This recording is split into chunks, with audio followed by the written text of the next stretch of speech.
Se somos salvos pela graça mediante a fé, que é dom de Deus, e não pelas obras para que ninguém se glorie, isso de acordo com Efésios 2, 8 e 9, qual seria o objetivo da lei? É muito importante entendermos que a lei não serve para salvar. Guardar os 10 mandamentos não faz uma pessoa herdar o reino de Deus. A salvação é obtida única e exclusivamente pela graça de Jesus oferecida a nós. Mas todo cristão deve entender e deve saber que não há graça sem lei. Não seria o contrário, não há lei sem graça? Porque eu entendo que a lei era o meio de salvação no Antigo Testamento e a graça ela aparece no Novo Testamento com a morte de Jesus Cristo na cruz. Em Apocalipse 13, versículo 8, diz que o Cordeiro foi morto desde a fundação do mundo. Em 2 Timóteo 2, versículo 9, diz: a graça nos foi dada em Cristo Jesus antes dos tempos dos séculos. Assim sendo, Noé achou graça diante de Deus. Gênesis 6, versículo 8. Abraão foi salvo pela graça. Gálatas 3, versículo 8 e Romanos 4, versículo 3. E Davi foi salvo não pelos seus méritos, mas pela fé no Cordeiro que viria. Romanos 4, versículo 6. Sempre achei que a graça apenas apareceu no Novo Testamento.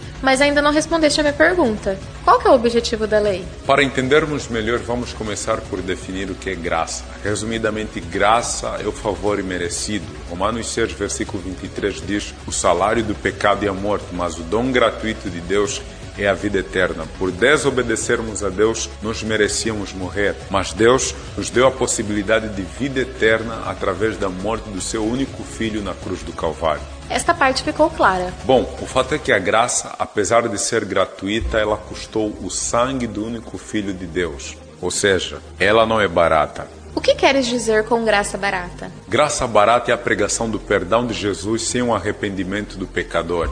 É o batismo sem a disciplina de uma congregação. É aceitar a Jesus, mas não segui-lo de verdade. Ah, entendi. Então isso quer dizer que a graça promove mudança? Exatamente, a graça é transformadora. Em 2 Coríntios 5, versículo 17 diz: se alguém está em Cristo, nova criatura é, pois as coisas velhas já passaram e eis que se fizeram novas. E é neste processo que a lei entra. De que jeito? Em Efésios 2, versículo 10 diz: pois somos feituras dele, criado em Cristo Jesus para boas obras, as quais Deus de antemão preparou para que andássemos nelas. Então é como se a lei fosse um espelho para nos mostrar onde devemos melhorar para nos parecermos mais com Cristo? Exatamente. Romanos 3, versículo 31 diz: anulamos, pois, a lei pela fé? Não, de maneira nenhuma. Antes confirmamos a lei. A lei condena quem não aceitou a graça e é um espelho para quem aceitou a graça transformadora de Jesus Cristo. Contudo, não guardamos a lei para sermos salvos, guardamos a lei porque somos salvos. Então é por isso que em Apocalipse 12:17 diz que os salvos guardam os mandamentos de Deus e o testemunho de Jesus? Exatamente, guardar os mandamentos de Deus é uma das características da verdadeira Igreja de Deus.